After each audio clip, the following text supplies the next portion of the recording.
মধ্যপ্রাচ্যের আকাশে আবারও যুদ্ধের আগুন। ইরান ইসরায়েলের পাল্টাপাল্টি হামলায় আতঙ্ক ছড়িয়ে পড়েছে গোটা বিশ্বে।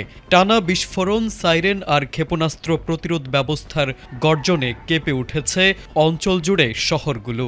এবার সর্বোচ্চ নেতা আয়াতুল্লাহ খামেনিকে হত্যা ও মিত্রদের উপর বোমা বর্ষণের প্রতিশোধ হিসেবে ষষ্ঠ দফায় হামলা চালিয়ে ২৭টি মার্কিন ঘাঁটি উড়িয়ে দিল ইরান। ইরানের রাষ্ট্রীয় সংবাদ মাধ্যম জানিয়েছে, ব্যাপক ক্ষেপণাস্ত্র ও ড্রোন ব্যবহার করে ইসরায়েল এবং এই অঞ্চলে অবস্থিত মার্কিন সামরিক স্থাপনাগুলোকে লক্ষ্যবস্তু করা হয়েছে। আইআরজিসির দাবি, তাদের হামলা ছিল সমন্বিত ও বহুমাত্রিক, যা শত্রুপক্ষের প্রতিরক্ষা ব্যবস্থাকে গুঁড়িয়ে দিয়েছে। রোববার ইরানের বিপ্লবী গার্ড এক বিবৃতিতে জানিয়েছে, ২৭টি মার্কিন ঘাঁটির পাশাপাশি ইসরায়েলের তেল নফ বিমান ঘাঁটি, তেল আবিবে অবস্থিত সামরিক কমান্ড সদর দপ্তর হাকিরিয়া এবং একটি বড় প্রতিরক্ষা শিল্প কমপ্লেক্সে হামলা চালানো হয়েছে।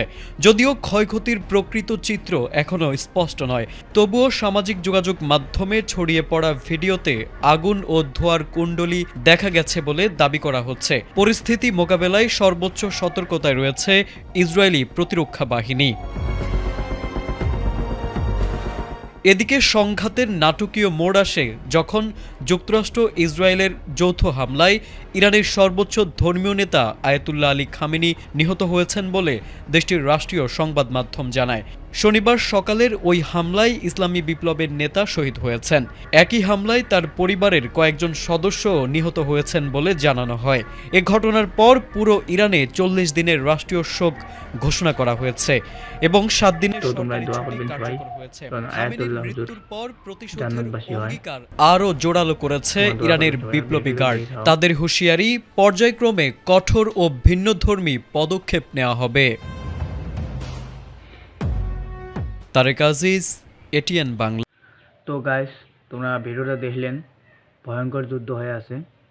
তো তোমরা সবাই দোয়া করবেন ইরানের সকল লোকবিলাক যখন ভালো থাকে, সুস্থ থাকে। আর তুমি বিশেষ করে দোয়া করবেন আয়াতুল্লাহ হুজুরের জন্য, যখন আয়াতুল্লাহ হুজুর জান্নাতবাসী হয়। আয়াতুল্লাহ হুজুর এই যুদ্ধত শহীদ হয়েছেন। তো তোমরা বেশি বেশি করে দোয়া করবেন যেন জান্নাতবাসী হয় আয়াতুল্লাহ হুজুর।